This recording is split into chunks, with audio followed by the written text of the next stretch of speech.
Balay ni Cebu City Councilor James Anthony Cuenco gisud og kawatan nga mga armado ang naaso insidente na kuhaan sa CCTV.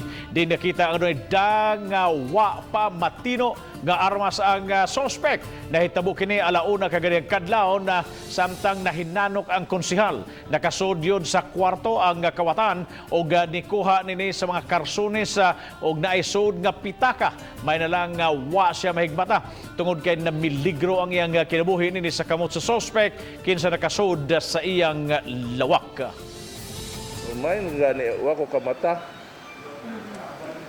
Then finally, wala na siya sige kuhan. Kita niya to akong karsones. Gida to. So, gibili dito sa pikas nga room. Atong gi-review ang CCTV. Ang intention sa suspect dili magidan si Cons. Ang intention sa suspect kay pangawat kid siya.